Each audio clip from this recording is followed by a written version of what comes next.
رسول الله صلی الله علیه وسلم د سیرت طیبه په سلسله کې د خیبر واقع بیان شوی و.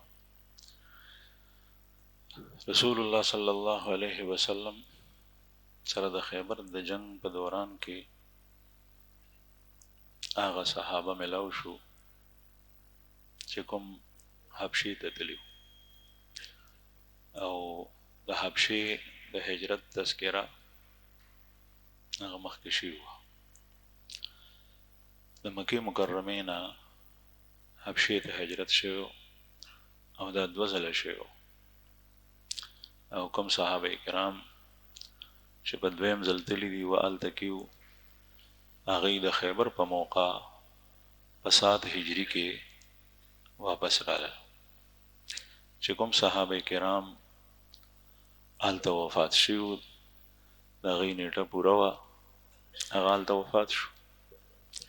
انسان سره مرګ تړلی دی او چې کوم حیات نو هغوی واپس راغلل. د دوی مشر حضرت جعفر طیار رضی الله عنه چې د ابو طالب زوی د حضرت علی رضی الله عنه ورور او د رسول الله صلی الله علیه وسلم د تره زوی کې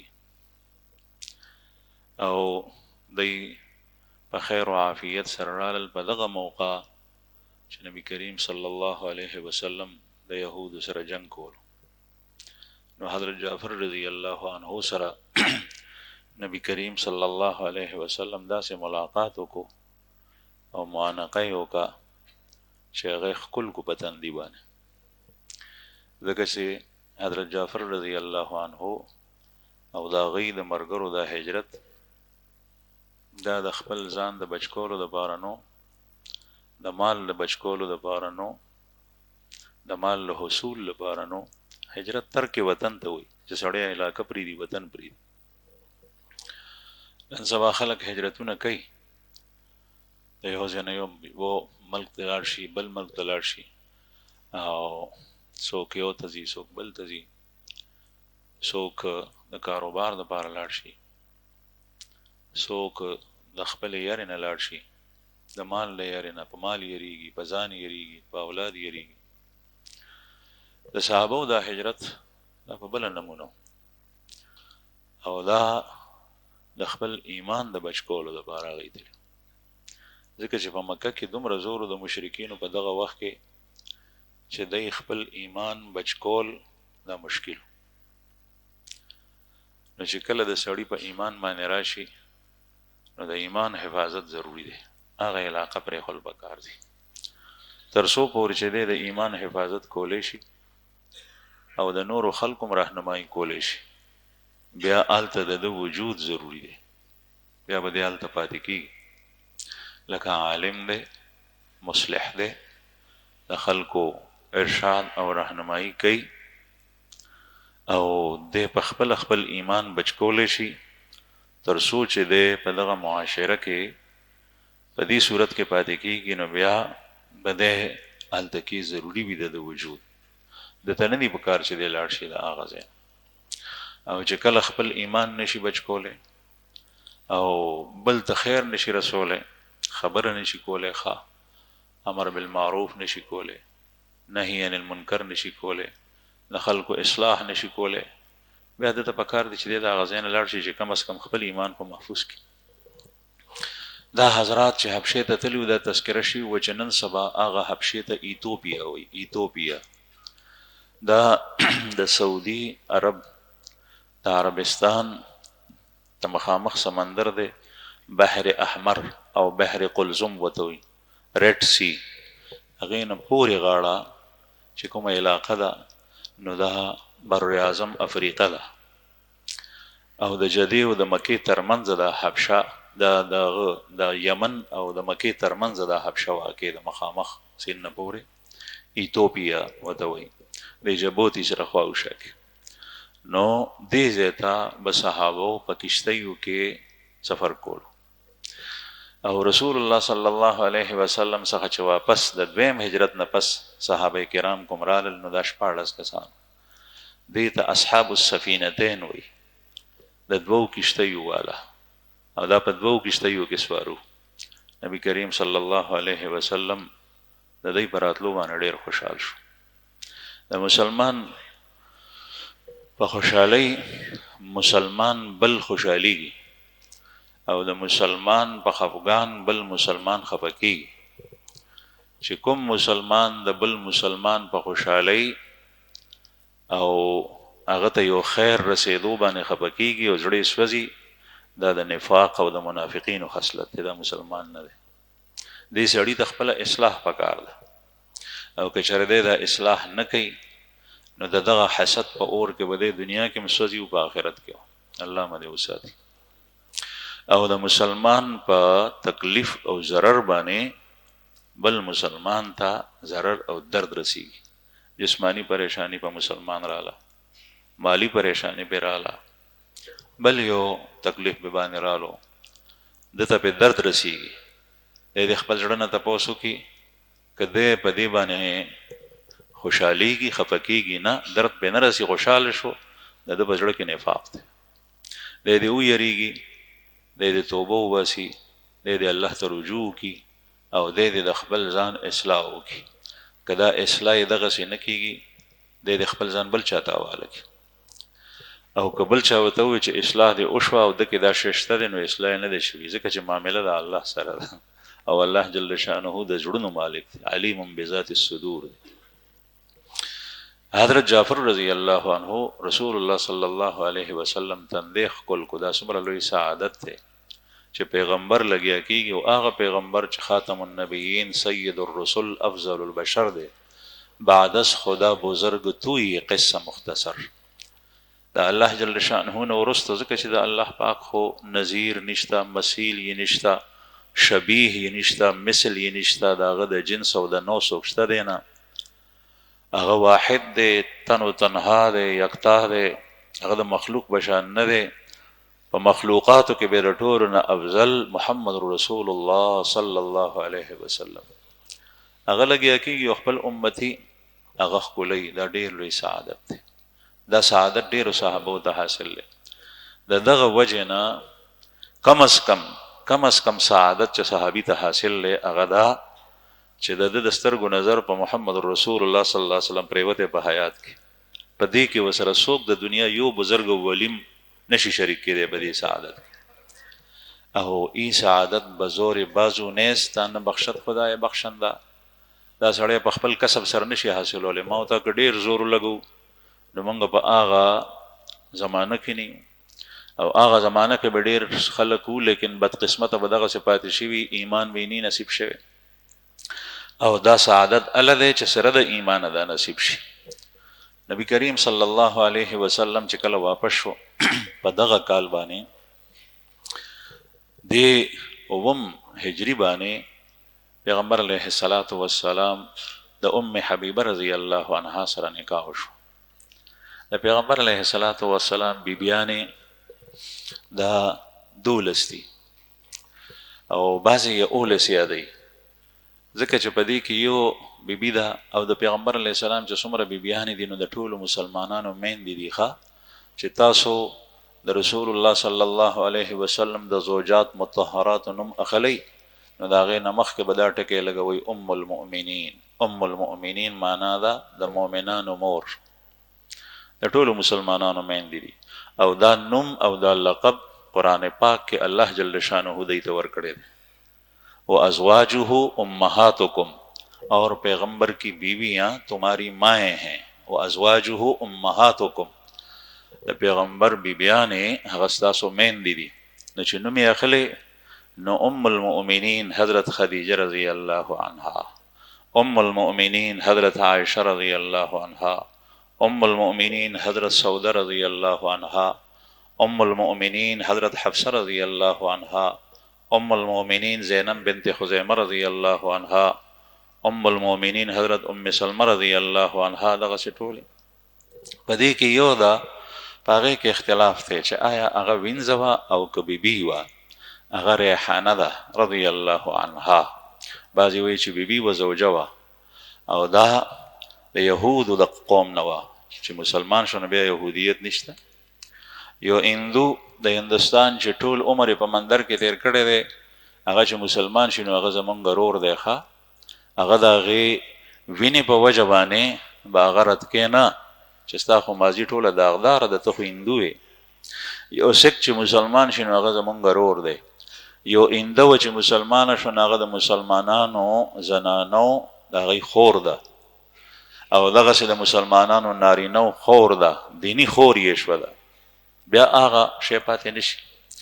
نو نبی کریم صلی الله علیه وسلم د ام المؤمنین حضرت ام حبیبه رضی الله عنها سره نکاح په دغه کال شي و چې کله د خیبر نه واپس راغلو.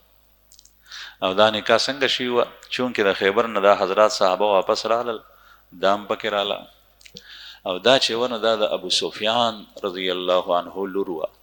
ابو سفیان تر دې وخته پورې لا مسلمان نه دی، په حالت د شرک کې دی، رستو مسلمان شوی دی او صحابي دی.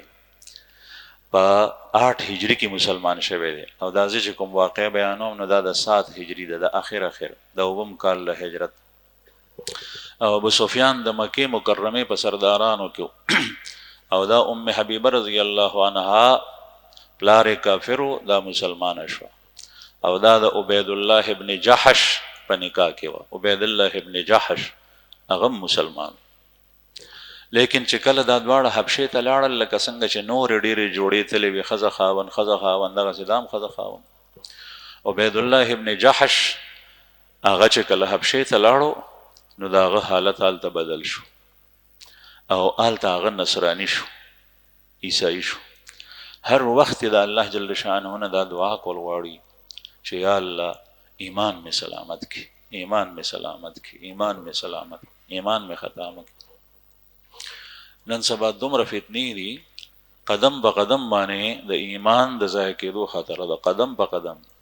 دا نه ده بعض خلک وای مقررین او خطیبان ایمان کوئی اتنی آسان چیز تو نہیں ہے کہ وہ چلا جائے. ہاں ایمان چې کوم دی نو هغه مضبوطه رشته ده چې کله هغه پاتې وي او د هغې اثرات هغه ابدالآباد دي. په دې ټکي باندې ځان پوهېږئ چې ایمان کله پاتې وي، محفوظ دې ساتلی وي، هغه دومره مضبوطه رشته ده د الله سره، د الله د رسول سره، د مؤمنانو سره، د جنت سره، د قیامت سره، د قبر سره، چې هر ځای کې کامیابي او کامیابي ده، هغې کې ناکامي نشته. خو چې ایمان ضایع شو نو هغه په معمولي خبرو باندې ضایع کي. یو سړی په تاو کې رالو، قرآن پاک یې راواغېشتو، په ډیران یې وغورځولو، نو دی کافر شو. د قرآن کریم سپکاوی او بېعزتي یې وکړه. پوهېږي په خبره که نه؟ بعضې خلک وایي ایمان تو جی بڑی مضبوط چیز ہے، معمولی بات اسے ایمان کیسے؟ لکه څنګه چې ښځې ته طلاق ورکړي سړی، دا ښځه منکوحه ده او دا د ښځه د همیشه پورې همیشه یې ښځه ده، لیکن معمولی خبرې سره ګورې دا نکاح ماتېږي او هغه طلاق سره. که د جګړې په وخت کې ښځې ته دا ووایې شور دې شو ورسره او دغه شور دوران کې ښځې ته دا ووایې چې زه پلار کړه زما د کوره وځه، بس نکاح ماته شو. مسایل زده کول پکار دي او احتیاط پکار دی. او دغه وخت کې چې کوم دی نو د خپل کور نه ایستل وي، دې سره طلاق باین واقعېږي. دې کې یو دوه او درې نه، دې الفاظو سره چې زما د کوره وځه پلار کړه ځه، په جګړه کې سړی ښځې ته شور کوي، ښځه خاوند ته جواب ورکوي، په دغه دوران کې ورته سړي وي چې زما د کوره ځه او پلار کره لاړه شي، نکاح ماته شو، طلاق باین واقع شو. اوس چې کله دا ښځه کوي بیا کله خلک پښیمانه شي، نو که بغیر نکاح راولې نو د هندوانو کار کوي، د سکانو کار کوي. کیدای شي چې د هندوانو رواج هم تا نه کلکې بدې کړي. د هندوانو، د کافرو، د سکانو، د بېدینو خلکو کار کوي، مسلمان کار دا نه دی او پردی ساتي. او چې کله ورسره یو ځای کېږي نو زنا ورسره کوي، دا مضاجعات نه یې روا. نو دا رشته چې څومره مضبوطه ده تر دې پورې راځي چې د کومې زنانه د کوم خاوند سره په دنیا کې ښه وخت تیر شوی، دیم دیندار دی، تقوادار دی، دام دیندار او تقوادار ده، او دیم مسلمان دی، مؤمن دی، دا مؤمن او مسلمانه ده، او د اخلاق او د دې اخلاق یو شان دي، نو دغه ښځه به په آخرت کې هم ښځې په جنت کې هم. دومره مضبوطه رشته ده او جنت کې بیا نه ختمېدونکی ژوند دی. خو دا بیا په دې شکل نه چې پوزه یې کږه ده یا پوزه یې غټه ده یا سترګې نری دي یا سترګې چوچی دي، دا به حسین او جمیل وي. دا به داسې وي چې دا به جنت د حورو سردار وي. د دې سرمن او د دې ظاهري ښایست مثال داسې دی لکه چې یو تورې ښځې ته سړی کریم پاوډر ولګوي او ورته داسې د جوړې جامې واچي چې د هغه د 15 لکو د 16 لکو روپو جوړی هغه پکې ښاپیرۍ ښکاري. نو دې ته به دا سرمن به د دې بدله شي، هر څه به بدل وي، دا به هغه نه بیا. نو دا رشته دومره مضبوطه ده چې دا جنت ته د سره ځي او ځي. نبی کریم صلی الله علیه وسلم بیبیانو ته دا بشارت په دنیا کې ورکړی شي. نبی کریم صلی الله علیه وسلم چې کله حضرت عایشه بیبي سره نکاح وشوه نو چې کور ته رااله رخصتي وشوه، پیغمبر علیه الصلاۃ والسلام ورته یو ځل وفرمایل او دا حدیث حضرت عایشه رضی الله عنها امت ته بیان کړی دی او موږ پورې را رسېدلی دی. نبی کریم صلی الله علیه وسلم ورته وفرمایل چې ته د نکاح نه مخکې جبریل راوړی وي په ریخمینه کپړه کې ماته او ماته وښولې، ماته وی چې دا ستا بیبي ده په دنیا کې هم او په جنت کې هم. دا څومره لوی سعادت دی چې یو زنانه چې هغه پیغمبر هم نه دی او هغې ته دا سعادت په دنیا کې دا شرف د الله پاک د طرف نه حاصل شي چې زوجتک فی الدنیا والآخرة، دا ستا بیبي ده په دنیا او په آخر کې. نو د نکاح دا رشته دومره مضبوطه ده، اثر مضبوط دی، لیکن دومره کمزور هم ده چې معمولی خبرې سره دا تار او دا مزې شلیږي. بس دغسې ایمان هم دی. دا ذکر ته ویم چې بعضې خلک د خولې نه چې کوم بکواس روزي دی پروا نه ساتي چې دومره کمزوری خو نه دی ایمان. د دین سره تمسخر، استهزاء، د الله جل شانو د حکمونو سره استهزاء، د مس سره پیخې او د مس پورې خندا او دغسې د دین د نورو احکامو پورې خندا تمسخر، دې سره ایمان سلب کېږي. هغه که خلکو په مجلس کې مه کښېنه. مونږ ته ډېر زیات مسایل راځي دلته دارالایمان ته، ډېرې زیاتې مسلې د خلکو راځي چې په کور کې مو پلار داسې وي، زوی مو داسې وي، صفا کفریات وي. دې نه پس خلک وایي چې دا مسلمان دی. نو ډېر احتیاط پکار دی او ډېره مضبوطه رشته ده، اثر ډېر زیات مضبوط دی، همیشه پوری وي ده. بهرحال رسول الله صلی الله علیه وسلم ام حبیبه رضی الله عنها سره نکاح وکړه ځکه چې د دې خاوند چې و هغه هم ورسره په حبشې ته هجرت کړی و، عبید الله بن جحش. هغه هلته کې نصراني شو او د نصرانیتوب وجوهات کتابونو مختصر ذکر کړي. دومره ده چې په انسان باندې بد صحبت اثر کوي. دی به هلته چې لاړو د مسلمانانو نه په ډډه پاتې کېدو او هغه علاقه کې ټول عیسایانو، پیرنګیانو، بعضې څیزونه یې د هغوی خوښ شول، د هغې د وجه نه بیا مسلمانانو ته یې ویل چې زما خو سترګې وغوړې دي، ستاسو سترګې تر اوسه پورې لا پټې دي. دا جمله استعمال کړه. چې کله دا جمله استعمال کړه، دې نه پس دې نصراني شو. الله مې دې وساتي. او چې څنګه نصراني شو نو ام حبیبه رضی الله عنها ورته وایي چې زه خو په خپل دین باندې کلک او مضبوطه ولاړ یم. نو نکاح ماته شوه ځکه چې په ښځه خاوند کې یو کس کافر شي او د کافر دپاره دا ضروري نه ما تاسو ته عرض وکړو چې مندر ته لاړ شي یا ګرجې ته لاړ شي. دی به په کور کې خو داسې ټکې وي کړی چې هغې سره به کافر شوی. که دا ښځه خبر وي، دا د عالم او مفتي نه تپوس وکړي، او که دا سړی کافر شوی، دا قطعا د دې خاوند سره وخت نشي تېرولی. ام حبیبه رضی الله عنها د کافرو په ملک کې ده او ترنه جدا شو. رسول الله صلی الله علیه وسلم ته پته ولګېده. پیغمبر علیه الصلاۃ والسلام ډېر مهربان و. نبی کریم صلی الله علیه وسلم ته الله جل شانه اجازت ورکړو د بیبیانو. حضرت انس رضی الله عنه فرمایي یو سړي ته د څلورو ښځو کولو اجازت دی او دې کې د ښځې نه تپوس کولو ته ضرورت نشته چې ښځه مې نه پرېږدي، ښځه مې نه پرېږدي، ښځه راته اجازت نه راکوي. دا اختیار ښځې سره نه دی، دا د سړي په لاس کې دی. خو په دې شرط باندې چې دا سړی به د هغه زړې ښځې سره او د دې سره د درېیمې سره او د څلورمې سره یو شان سلوک کوي. یو خرچه، یو رهایش، یو لباس او پوشاک، یو خوراک سکاک، یو جوړه جامه، یو شان سلوک او یو شان وخت ورکول. څومره وخت چې دې ته ورکړی دومره وخت به دې ته ورکړي. که چېرې پټ پناه یوې ته څه هدیه ورکړه او بلې ته نه، په ورځ د قیامت به داسې راځي چې دا نیم طرف به شلي فالج زده او خلک به د ده په تماشا چې په دې سړي څه چل دی، دا مخ به یې هم را ځوړند دي او دا اوږه به یې هم را ځوړند دی او دا بدن به یې را ځوړند دي. ځکه قرآن کریم وای فإن لم تعدلوا فواحدا، فإن لم تعدلوا فواحدا، اگر عدل نہ کر سکو تو پھر ایک ہی کے ساتھ نکاح باقی رکھو. کچر انصاف نشي کوله نو بیا یوې سره. نو کنن سبا د یو سړي په خپل ځان باندې دا قدرت نی چې د دوه اوساتی هغه شان چې برابر حق وته ورکړي، ځکه چې په دې کې قوت مردومي کم دی. بل طرف ته پکې جوکاو پیدا کی، دا غړومبۍ ښځې اولاد دا غې لوڼه هغه زامن یې بیا په کوڅو کې ګرځي، کله یو طرف ته کله بل طرف ته، کله یو عزیز رشتہ دار کره کبل کره، او دا بې غیرت خبر نه اخلي دته بل نکاح کول نه دی پکار. چې وس طاقت وي برابرې کولی شي نو بعضې داسې چې په جونګړه کې ساتي خو دواړه ورسره خوشحال.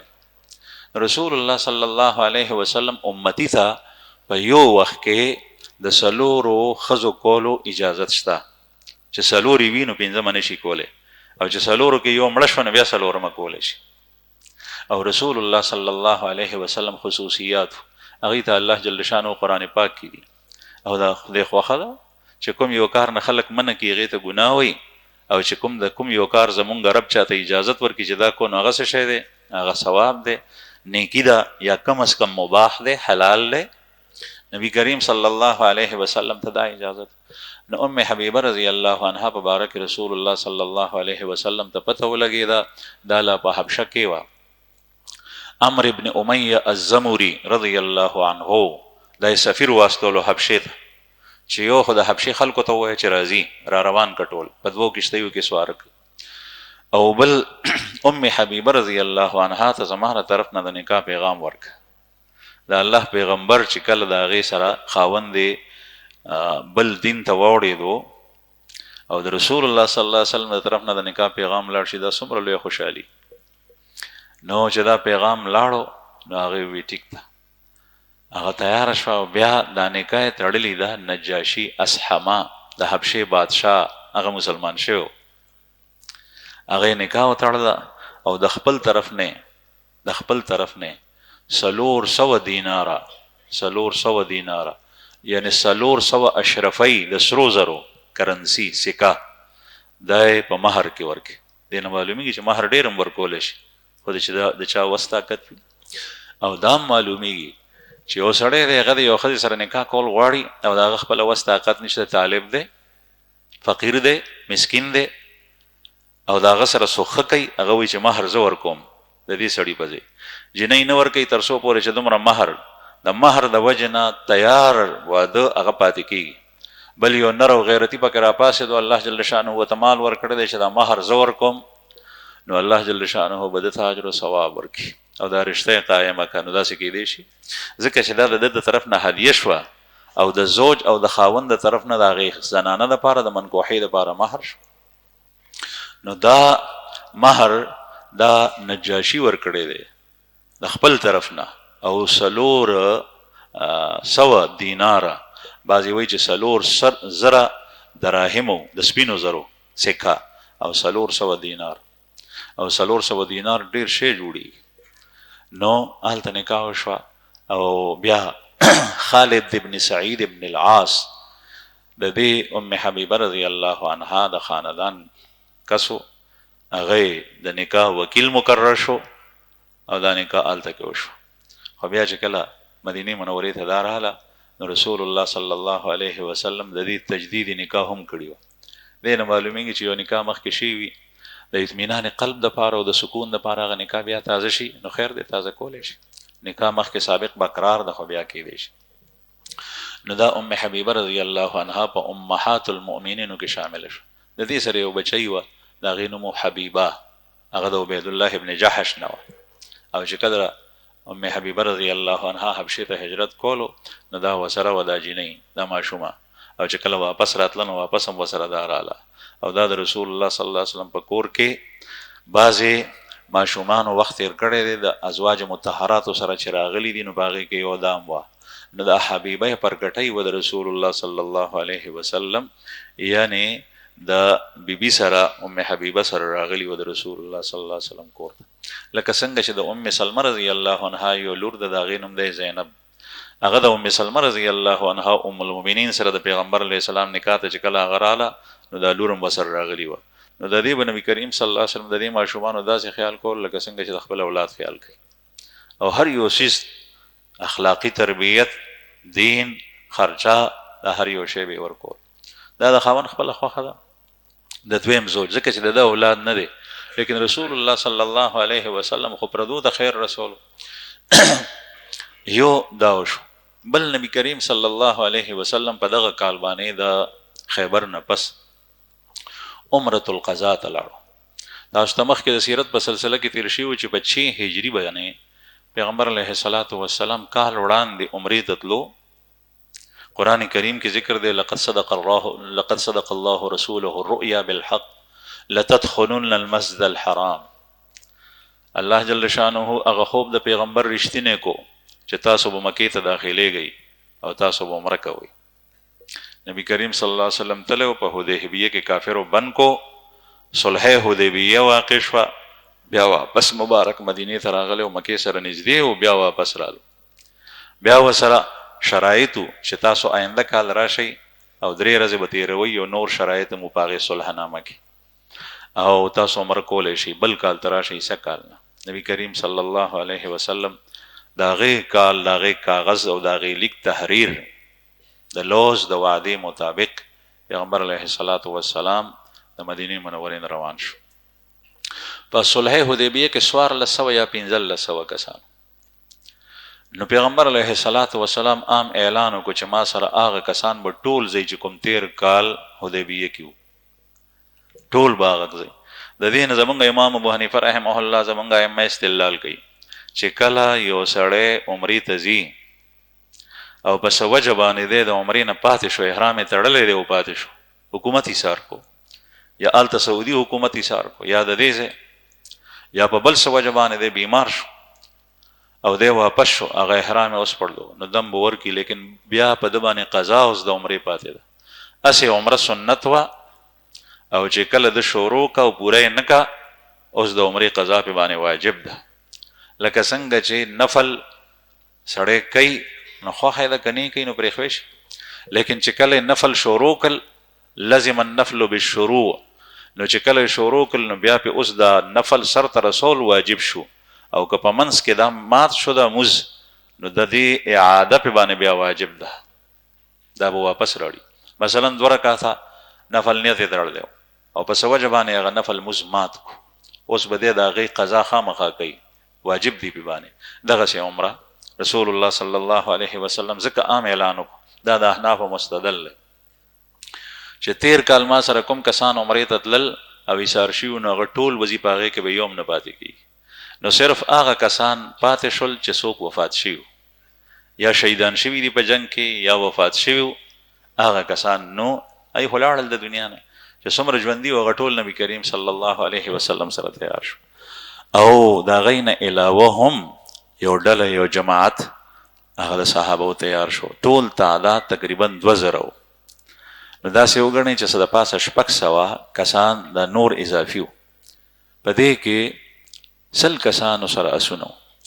او نبی کریم صلی الله علیه وسلم چې کله هغه صلح او روغه کېده د حدیبیې، نو مشرکین ورته ویلي چې راځئ به خو ځان سره به وسله نه راړئ،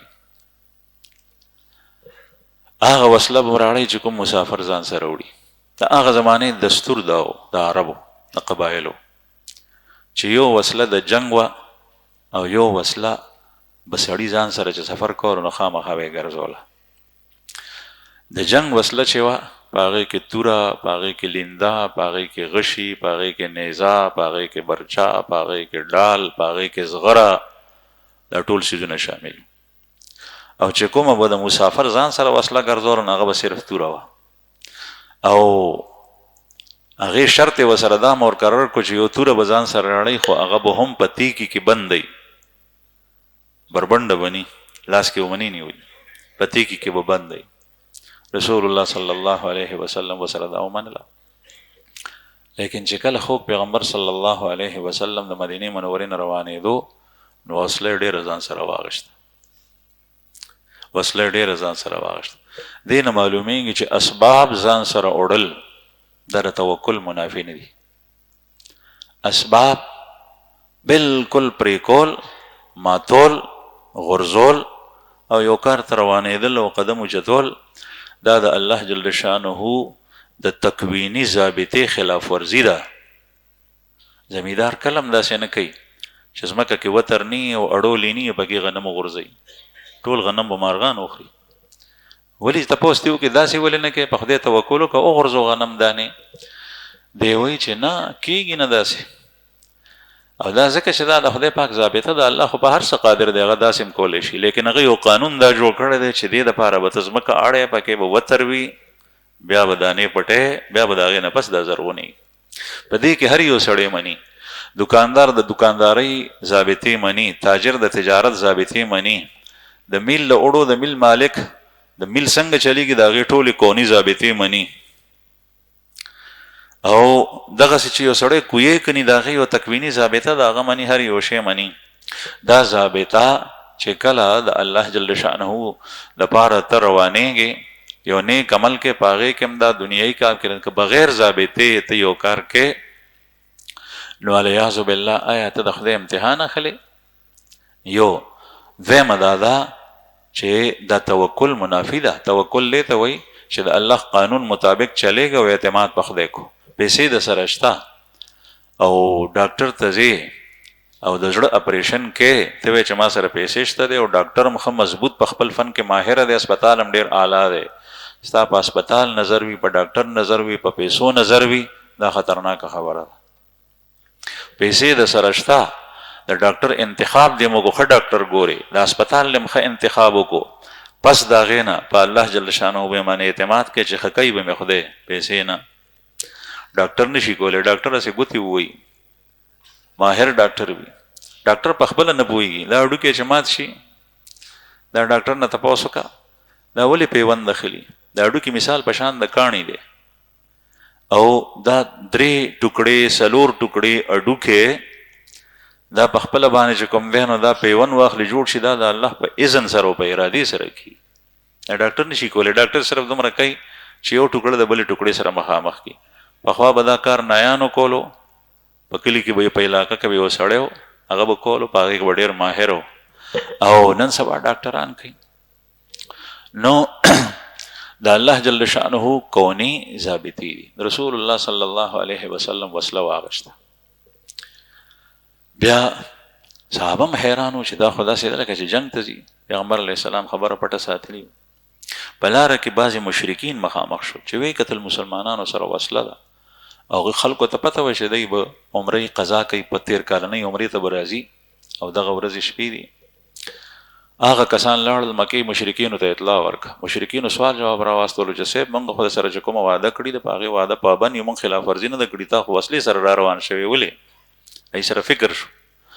رسول الله صلی الله علیه وسلم هغه کسانو ته ووایي چې موږ وسله دننه مکې ته نه راړو. د مکې مکرمې نه 8 میله بهر بطن یأجوج نومې ځای دی، هلته کې هغه وسله کېښوه محفوظ، او د 200 کسانو پیری په هغې باندې مقرر کړه. 200 کسان په 2000 کې دا پیری په باندې مقرر کړه چې خیال کوئ د دې وسلې څوکۍ کوئ. رسول الله صلی الله علیه وسلم دلته روان شو. اوس دی سره هغه وسله ده چې کومه مسافر سره یو هر یو سړي به ګرځولی شوه، د هغه زمانې دستور مطابق هغه توره وه تیکي سره. نبی کریم صلی الله علیه وسلم د مکې وادۍ ته دننه شو او لبیک اللهم لبیک لبیک لا شریک لک لبیک ان الحمد والنعمة لک والملک لا شریک لک یلبون. صحابه به تلبیه وي. دې سره سره به نور هم سوي. عبدالله ابن رواحه رضی الله عنه په صحابو کې شاعر صحابي دی. عبدالله ابن رواحه رضی الله عنه د رسول الله صلی الله علیه وسلم نه مخکې روانو، د سورلۍ نه قصوا اوښې نه مخکې روانو، او چې مکې ته دننه شو نو دا یې وایي خلو بني الكفار عن سبيله اليوم نضربكم على تنزيله ضربا يزيل الهام عن مقيله ويزهل الخليل عن خليله. خلو بني الكفار عن سبيله، اے کافرو، اے د کافرو زامنو، اے د کافرو بچو، د پیغمبر لار خلاصه کوي، لار خلاصه کوي، ډډې ته شي. عن سبيله اليوم نضربكم على تنزيله، نن به مونږه تاسو ته داسې ضرب درکو د رسول الله صلی الله علیه وسلم پر اتلو باندې چې داسې تاسو نه دی ضربا یزیل الهام عن مقیله، داسې گزار چې هغه به کپرۍ د تن نه جدا کوي، اشارې وي. او ویزهل الخلیل عن خلیله، او دوست به د دوست نه جدا کوي، یار به د یار نه جدا کوي، دا اشارې وي. نو حضرت عمر رضی الله عنه مخې ته رالو عبد الله ابن رواحه ته ورته وایي اتقول الشعر في حرم رسول الله صلى الله عليه وسلم وبين يدي رسول الله، تدا الله جل شأنه في حرم الله وبين يدي رسول الله، ته اشعار وې د الله جل شانه په حرم کې، دا حرم شریف دی، حدود د حرم دی، یعنی اشعار ویل خشه نه دی، او بیا په حرم کې وې او بیا د الله د رسول مخه ته روان او دغه مخه ته اشعار وې. دا ذکر وی چې قران کریم کې الله پاک د شعراء مذمت بیان کړی دی. الشعراء يتبعهم الغاوون الم تر انهم في كل واد يهيمون. شعراء شاعران عموما چې کوم دینو هغه په شیطانانو پسې دي، دغه شاعران دي، د کوم چې سندري، د کوم ډنتوب، د کوم ټم ټکور، او چې د دې خلکو خبرې اورې ته به د دنیا زبرګان دي. هغه وایي چې د چا زړه خوشحال کې دا لوی عبادت دی. دا زړه خوشحالول نه دی، دا نفس خوشحالول دی. زړه جدا دی، نفس جدا دی. زړه په عبادت سره خوشحالېږي، زړه په ذکر الله سره خوشحالېږي، زړه په حلال مال سره خوشحالېږي، زړه په نیکۍ کولو سره خوشحالېږي، او نفس ته په صدمه رسېږي، او نفس په حرام کارونو، په زنا، په شراب نوشۍ، په سندرو، په ډمتو، په ټنګ ټکور، په بے حیا او بربندو خود سره په ملاقاتونو، په دې سره نفس خوشحالي. او د دې مثال داسې دی لکه د پوډري د نشې چې نس په ډیرانی دی وایي زه په هوا ګرځم لکه د مارغه، دا ټول خلک زما د لاندې دی. دغسې د دې سړي بیا کچرې د یو ورځې دپاره د هغې ډمتوب نه ته بیل کې، نو په ده باندې دا هر څه داسې خراب ګډ وډ لګي. نشه ده لکه نشهیي سره چې نشني. او کوم سړی چې د هغه زړه حی دی، ژوندی دی، روغ دی، او نفس کشي کړي ده، هغه به جومات کې خوشحالي، هغه په ښکلي مجلس کې خوشحالي، هغه د الله نوم چې اخیستی شي هلته خوشحالي، هغه چې چېرته د قرآن کریم تلاوت کېږي هلته خوشحالي. رسول الله صلی الله علیه وسلم فرمایي د مؤمن مثال په جماعت کې داسې دی لکه مایع په اوبو کې، مایع په اوبو کې خوشحالي، او چې د اوبو نه بهر کې نو بیا تړته کې وایي مړ شي. او منافق سړی په جماعت کې نه ټینګېږي چې راغلی نوم په آخري صف کې، او چې څنګه امام سلام اجر باسي نو د ټول نه مخکې دی، نمبر یې په دې کې موړی دی چې د ټول نه وروستو راغلی، په وتو کې هم د ټول نه مخکې نمبر وړی. د ده زړه تنګېږي په جومات کې، که چا راوستی په زور به یې راوستی. او د مؤمن سړي چې کله ضرورت هم پیښ شي د کاروبار دپاره، د خپل ضرورت پوره کولو دپاره ووتو، ورجل قلبه معلق بالمساجد، نو اوه قسمه خلق به د الله جل شانو د خاص سوري د لاندې وي په ورځ د قیامت چې په هغه ورځ باندې سخت عذاب وي د ګرمۍ. په هغې کې یو هغه کس دی چې زړه جومات سره تړلی دی، او تړلی زړه د جومات سره د هغه چای چې د جومات کې ډېر وخت تېروي، خو که ضرورت یې پېښ شي نوکرۍ ته ځي، کاروبار ته ځي، محنت مزدورۍ ته ځي، زمیندارۍ ته ځي، دوکاندارۍ ته ځي، نو چې د جومات نه وځي نو بیا وایي چې یاره ماسپښین مونځ به وخت به کله کېږي چې بیا لاړ شم. که دا جومات او که بل جومات کاروبار یې بل ځای کې دی نو جومات ته به د ټولو نه مخکې ځم، دوکان به بندوم او ځم به جومات ته مونځ ته. بیا چې د مازدیګر وخت شي چې د ماسپښین مونځ یې وکړو ووتو، نو بیا یې په زړه کې دي چې د مازدیګر مونځ ته به بیا راځم، زړه یې تړلی دی چې څه وخت به د مونځ وخت کېږي، او یو نه تپوس او بل نه څه ټیم شو، څومره وخت پاتې دی. دا رجل قلبه معلق بالمساجد. نو بهرحال رسول الله صلی الله علیه وسلم دغه صحابي عبد الله ابن رواحه چې شاعر صحابي و، دا اشعار وي. نو حضرت عمر رضی الله عنه ورته فرمایي چې د الله په حرم کې او د الله د رسول مخې ته اشعار وي. مراد هغه اشعار د عمر صاحب چې کوم اشعار خنو هغه وی چې ګنې مطلقاً ټیک نه دي. نو نبی کریم صلی الله علیه وسلم ورته فرمایي دعه یا عمر، ای عمر پرېږده، فإنه أسرع فيهم من نضح النبل. دغه اشعار د کفارو دپاره د تیرو غشو نه زیات تیز دي، ځکه چې د دې د الفاظ چې دی اوري او په دې زړه یې لګي نو غش یې دومره اثر نه کوي لکه څنګه چې دا اثر کوي. جراحات السنان لها التیام ولا یلتام ما جرح اللسان. د نیزی او د توری او د برچی زخم به ټیک شي لیکن د ژبې زخم دا نه ټیکي. مسلمان ته بیا خصوصا مور ته بیا پلار ته بیا خپل مشر ته داسې ټکې د خولې نه راونه باسي چې د هغوی زړه پې زخمي شي. دا زخم ښه کېږي نه. بیا مسلمان ته داسې ټکې د خولې نه مه راوباسه چې د هغه زړه پې زخمي شي، صدمه پې ورسي. کافر د هغه خو ته سر پرې کې، چې سر پرې کې نو الفاظ به ته داسې ویلی شي. دغه وجه ده چې نبی کریم صلی الله علیه وسلم به د حضرت حسان ابن ثابت رضی الله عنه چې شاعر په صحابو کې په مسجد نبوي کې به هغه ته منبر کېښو او بیا به ورته وی چې کښېنه او په منبر باندې اشعار وایه، او هغه به هغه اشعار وی چې کوم اشعار و په مشرکینو او کافرو باندې اور لګولو اور. نو په جماعت کې به ورته وی رسول الله صلی الله علیه وسلم به اورېدل او اسې اشعار منه دي. دا اشعار جایز دي. دا الله جل شأنه تعریف، مناجات، حمد، نعت، دا اشعار جایز دي. بعضې خلک فرق نه کوي. په خلکو کې داسې خلک ډیر دي چې یا په هغه سر ولاړ دی او یا په دې سر ولاړ دی، په دې منځ کې نه.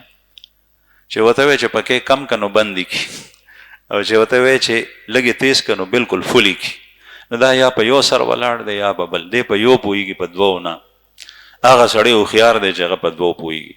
په دوو باندې پوهېدل په پښتو کې دې ته وایي چې حد اعتدال باندې قایم دی. غلو پکې نشته، افراط و تفریط پکې نشته. درمیانه لار، منځنۍ لارې اختیار کړي چې خرچه کوي اعتدال سره، چې خبره کوي اعتدال سره، چې تلل کوي اعتدال سره. ته ما ته ووایه چې ته چېرته ځې ډېر مزل کې او په منډو منډو منډو باندې ځې، نو دا بې اعتدالي ده. نو ته به 100 ګنټې مسلسل سفر وکړې خو د هغې نه پس بیا 100 ورځې په کټ پروت یې. اعتدال دا دی چې په هر یو کار کې اعتدال. داسې چال سره ځې چې په صحت ته مسر نه پروزي او کارم کېږي، او چې بلکل کښېنې نو بیا هم مزل نه کېږي. هر یو څیز کې اعتدال پکار دی. نو رسول الله صلی الله علیه وسلم ورته وفرمایل چې ای عمر پرېږده، ځکه چې دا اشعار په دی کې ډېر زود اثر دي، د تیرو غشو نه زیات اثر کوي. او بیا حضرت عبدالله ابن رواحه رضی الله عنه ته نبی کریم صلی الله علیه وسلم وفرمایل چې د دې په ځای باندې دا وایه لا اله الا الله وحده نصر عبده واعز جنده وهزم الاحزاب وحده. لا اله الا الله وحده، الله نه علاوه بل څوک معبود او خدای نشته، هغه یوازې دی، تن و تنها شریک نه لري. او نصر عبده، دغه الله د خپل بنده مدد وکړو. بنده نه مراد محمد رسول الله صلی الله علیه وسلم. یوازې و چې نبوت ورته خدای پاک ورکولو په ټولې برکو. واعز جنده، او الله جل شانو خپل لښکر عزتمن کو. د الله جند او لښکر څوک دی؟ مؤمنان، مسلمانان چې کوم د الله عبادت کوي. وهزم الاحزاب وحده، او یوازې تن و تنها الله پاک ټولو لښکرو ته شکست ورکو. وی چې دا الفاظ وایه، دا الفاظ یې وی، بیا هغې نه پس مسلمانان هم ورسره وي او تلبیې هم وي او مکې ته دننه شول. مکې ته چې دننه شول کله مشرکینو سره خبره شوې وه، خانه کعبې ورته خالي کړي وه. د مکې دغه وخت کې چې څومره کافر و مشرکین نو هغوی د مکې آبادي پرېښي وو، بهر تلي. هغه ټایم کې د مکې آبادي محصور وه. کوم حضرات چې حج ته عمرې ته تلي، جبل ابي قبیس، جبل قیقعان او جبل عمر وغیره، د دې په منځ کې دا ټوله مکه وه. نن سبا جبل ابي قبیس نه دارد نشته، په هغې باندې فهد پیلس جوړ دی چې څوک تلي. جبل قیقعان یو څو کاله مخکې و، اوس هغه بلکل وران شوی دی. په هغې باندې چې کوم دی نو د عبدالله چې کومه توسیع کړي د شاه عبدالله، هغه پې باندې جوړه، د غر نشته، نه دارد. مونږ چې بتلونو هلته و، زمونږ رهایش په هوټلو کې اکثر هلته نږدې ځای دی حرم شریف سره. جبل قیقعان تاسو وایي چې کوم طرف ته دی نه، چې کوم طرف ته د خانه کعبې ختیم دی، د ختیم طرف ته چې کوم بارنۍ آبادي راځي، دا غر و دلته په غر د پاسه آبادي و، دا جبل قیقعان. دې باندې دا مشرکین ټول جمع شول، د مکې سړي ووتل بهر، تماشه یې کوله چې دا مسلمانان به څه کوي. او دا بهر ځکه ووتل چې د بغض او د عداوت او د کینې د وجې نه د مسلمانانو د خوشحالي یعنی د خانه کعبه زیارت او عمره نه سودېدل، دا په پیرزو نو ځکه لاړه. او ما تاسو ته وویل چې دا د منافق او د کافر خصلت دی چې په مسلمان باندې خادي، خوشحالي، نعمت، راحته دا پیرزونی، دا د کافر صفت. بس ته چې خپل ځان ګورې چې زما اصلاح شوي ده که نه، نو یوازې کېنه 5 منټه 10 منټه دا سوچ وکړه چې کوم مسلمان ته خیر ورسېږي، فلانکي ته فلانکي ته فلانکي ته زما د زړه کیفیت څنګه او په تېر وخت کې یا څنګه وي. نو که ستا زړه ته پې صدمه رسېږي او مسلمان ته په خیر رسېدو، نو ته خپل ایمان وتله بس. او چې کله خوشحالېږي نو ټیک یې، روغ یې. او چې کله د هغه په مصیبت او تکلیف باندې خفه کېږي نو بیا مؤمن یې. او چې خوشحالېږي پې نو بیا د خپل ایمان اندازه وسخله. نو مشرکین د بغض، د کینې، د حسد د وجې نه دا ورځې کتې نه شوه، پیرزوی نه وه په مسلمانانو باندې. نو جبل قیقیان باندې کېناستل، هلته نه به وې تماشه کوو چې دی څه کوي. نو چې څه وخت مسلمانانو طواف نو شروع کړی، نو دوی په زړونو کې وی یو بل سره خاندل چې دوی خو مدینې ته لاړل. هغه زمانه کې د مدینې منورې تبه ډېره مشهوره وه. وی چې دوی د مدینې تبې وهلي دي، دوی اوس د جنګ قابل نه دي، دوی اوس تللی هم نشي. مسلمانانو یو خو سفر کړی د مدینې، پیاده سفر چې وشي په سورلیو باندې، بیا په اوښانو باندې. نن سبا چې په جهاز کې خلک لاړ شي نو هلته کار خراب وي. یاره یو دا نوجوانان نوی نسل چې لاړ شي نو چې ګروپ تلی وایي یاره اول به لغونې ارام وکړو، بیا به هغې نه پس عمرې ته لاړ شو. ستړي یو ډېر زیات، تلی په جهاز کې. او هغه زاړه بوډاګان هغوی ورته وایي چې نه ځو حرم ته، مونږ تجربه کړې ده، اول عمره کوو. دی وایي چې نه ستړي یو ډېر زیات، کار مو خراب دی. او چې پیاده بیا لاړ شي نو بیا څه حالت وي. نو چې یو سړي دومره سفر کړی 500 کیلومیټره لار په نیغ سړک باندې ده، په موټر وی. نو چې کله پیاده دا لار وهلی کېده نو دا به څومره وه. ځکه چې پیاده کې خو به داسې هم ځې، داسې به هم ځې، داسې هم ځې، د کاڼي نه، د ګټ نه، د غر نه، د ورانې وجاړې نه به ځان بچ کې، ځان ته به سمه لار ګورې، هله به ځې. او سړک موټر وی خو نیغ تلی دی اوس. نو سره د دې تکلیفونو به د مسلمانانو څه حال و، هغوی به طواف نشو کولی. بیا دی خوشحالېدل چې مونږ یې په دې حالت کې ووینو، ځکه چې دی به مونږ سره بیا جنګېدی نشي. وایي چې دی خو د مدینې تبه وهلي او دی د جنګ قابل نه دي، اوس تماشه یې کوو چې دی څنګه طواف کوي. رسول الله صلی الله علیه وسلم د الله پیغمبر و. پیغمبر علیه السلام ته په ذریعه د وحی ویلی شو چې پیغمبر علیه السلام صحابو ته وفرمایل چې یو خو داسې وکړئ د احرام دا پیسکه د دې ښي لاس د لاندې د ترخ د لاندې راتاو کوي، په دې ګسه اوږه باندې واچوئ. نو دا اوږه بربنډه کوي. نو چې دا اوږه بربنډه شي نو دې سره هم سړی پهلوان ښکاري. استباع دې ته وایي. او دویم نبی کریم صلی الله علیه وسلم صحابو ته وفرمایل داسې وکئ چې په دې اولنو 3 چکرو کې پهلواني کوئ. رمل او رمل دې ته وایي دا لاسونه دې داسې او د خپې چې کوم دی نو کله کله پهلوان چې کاړې ته روځي بهر او بل پهلوان سره جنګېږي د هغې نه مخکې ټوپونه وایي، دغسې ټوپونه سره به ځي. چې کله دا رمل شروع شو صحابه شروع کو نو کافرو دا رمل دی نه مخکې نو کړی. هغوی وایي چې دا څنګه خلک دی، دی خو د اوسیو په شان ټوپونه وایي، دا خو د اوسي بچي دي، دی سره وجنګېدل ګران دي. دومره روب پې پرېوتو چې هغه خبرې چې کومې مخکې کړې وي هغه کافور شي. او چې کله به نبی کریم صلی الله علیه وسلم رکن یمانی ته رالو نو خانه کعبې نه به دا حضرات پناه شول. هغوی به نه لیدل ځکه چې جبل قیقیان په طرف د شمال دی او رکن یمانی دا دیوال دا په طرف د جنوب دی. بیا به ورته نه ښکارېدل. نو بیا به نبی کریم صلی الله علیه وسلم صحابو ته وفرمایل دلته روشئ خیر دی. چې بیا به حجر اسود راغله نو بیا به هلته نه رمل شروع شو. نو 3 چکرو کې رمل وکړو. نو مشرکینو باندې سخت روب په دې باندې پرېوت. او زما عزتمنو په جنگ کې نن سبا هم بهترین اصول لري، نور اصول سره سره چې د جنگ د شروع کېدو نه مخکې ته څومره روب په دشمن باندې واچې. دا روب قرآن پاک وَأَعِدُّوا لَهُم مَّا اسْتَطَعْتُم مِّن قُوَّةٍ وَمِن رِّبَاطِ الْخَيْلِ تُرْهِبُونَ بِهِ عَدُوَّ اللَّهِ تُرْهِبُونَ بِهِ عَدُوَّ اللَّهِ. د جنگ نه مخکې جنگ دپاره ځان تیار کړي. رمی، فایرنګ، پهلواني دا هر څه پکې داخل دي. اسونو باندې منډه د څه دپاره ترهبون به عدو الله تاکہ تم اللہ کے دشمنوں پر دہشت ڈالو، خوف ڈالو. دا لفظ نن سبا کنزل ګرځېدلی ده، دهشت ګرد. حالانکه قرآن پاک کې الله جل شانه مؤمنانو ته وایي چې په کافر باندې دهشت واچو، مسلمان باندې نه.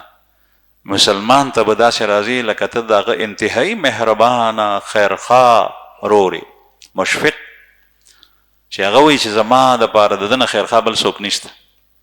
مسلمان به په مسلمان روب نه اچوي. هغې باره کې خو رسول الله صلی الله علیه وسلم فرمایي چې چاړه او چاقو به داسې مسلمان ته نه مخامخ کې. چاړه او چاقو چې د مخامخ کو دا حرام دی، ګناه ده چې هغه دې ویرولو.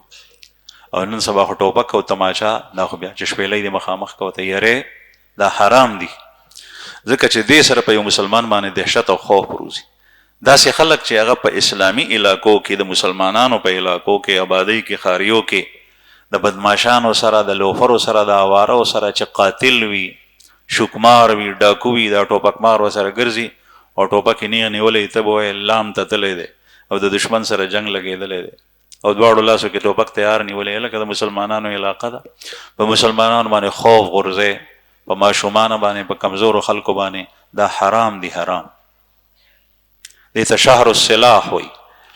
او د دشمن د کافر په مقابله کې الله جل شانه فرمایي ترهبون به عدو الله، نو دا تلله پهلواني دا د هغې سوه په کافرو باندې رو پرېوته. نبی کریم صلی الله علیه وسلم چې کله بیا دا رمل په څلورو چکرو کې نشته، په ابتدا 3 چکرو کې دی. د دې ابتدا داسې وشوه او اوس دا سنت دی او عبادت دی. اوس چې کله ته طواف کې نو که کافر وي او که نه وي نو ته به دا نه وې چې دا زه هغه نقل کوم یا هغه یاد تازه کوم، نه، اوس دا وایه چې د خدای عبادت کوم. اوس دا عبادت دی د الله. طواف عبادت دی، په هغې کې رمل عبادت دی سنت، په هغې کې استباع دا عبادت دی سنت. د صفا مروه په منځ کې سعی حضرت حاجري بیبي کړې وه د خپل بچي دپاره، د هغه د صدمې د وجې نه یې زړه نشو قابو کولی، اوبه نه وې د دې په تو کې او په سینو کې پی نه وې او هغه لتې ټکولې اسماعیل علیه السلام. نو کله صفا غرګي ته خېجه، کله مروه غرګي ته خېجه، د دې په منځ کې بیا منډه وهه. د الله جل شانه د هغې د عمل دومره خوښ شو چې هغې د عمرې او د حج د هغې دپاره یې جز وګرځولو، منسک دی، حکم دی.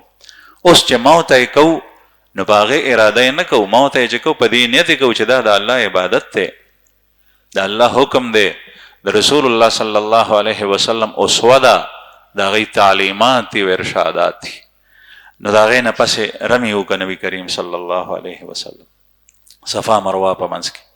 او د رمي نه پس چې کوم دی نو نبی کریم صلی الله علیه وسلم قرباني وکړه او د قرباني دپاره مینا ته لا نړو. ما تاسو ته وایي چې د مکې آبادي محدود وه، د مروه نه بهر دا پات اخوا دې خوا چته بعضې ځایونه به وو، کورونه وو، لیکن غرق د کومه چې دغه آبادي وه، ګڼه آبادي وه، هغه د دې نه دننه وه. دې سره خالي ځای و. نبی کریم صلی الله علیه وسلم څاروي راوستي و ځان سره، هغه یې دلته حلال کړ. بعضې کتابونه لیکلي دي چې 80 اوښانې راوستي و نبی کریم صلی الله علیه وسلم یوازې، او بعضې کې دي چې 80 یې راوستي و عمره کې. مونږ نن سبا یو داسې مسله جوړه شوې ده چې اړو د دې مسلې نه خبر نه یو. بعضې خلکو دا ګمان دی چې ګنې حج کې قرباني شته دی چې حج نه فارغ شي او په عمره کې نشته، په عمره کې څوک نه کوي، ښې پیسې ورسره وي. حالانکه په عمره کې هم څاروی ذبح کول شته، او په حج کې چې کوم دی نو هغه ضروري ده، په عمره کې هغسې نه ده، اجر دی، ثواب دی. نو چې د چا وس وي او هغه څاروی ذبح کړي بیا د هغه د مسکینانو یتیمانانو ته پرېږدي نو په دې کې اجر دی. نو خوږ پیغمبر صلی الله علیه وسلم 80 یا 80 څاروي په عمرة القضا کې هم حلال کړي دي او د مروه سره حلال کړي دي. بل دا معلومه شوه که یو سړی قرباني کوي خامخا په مینا کې ونه شي او په مکه کې وشي، خو دومره خیال به ساتي چې ګندګي خوره نه کړي، ځکه چې که هر چا مکې کې قرباني شروع کړي بیا به لارې کوڅې ټولې د وینو نه ډکې وي. زمونږ په علاقه کې داسې چې دلته کې افراد کم دي او په حج کې خو دنیای په لکونو افراد وي، 50 لکه 40 لکه. الله جل شانه دې بیا حرمین شریفین د حج او د عمرې دپاره زر تر زره خلاص کړي. نو نبی کریم صلی الله علیه وسلم د عمرې نه فارغ شو او عمره د 2 سیزونو سره سرته رسي، طواف سره او سعی د صفا مروه په منځ کې. ان شاء الله بیا به نور بیان مخکې کوو.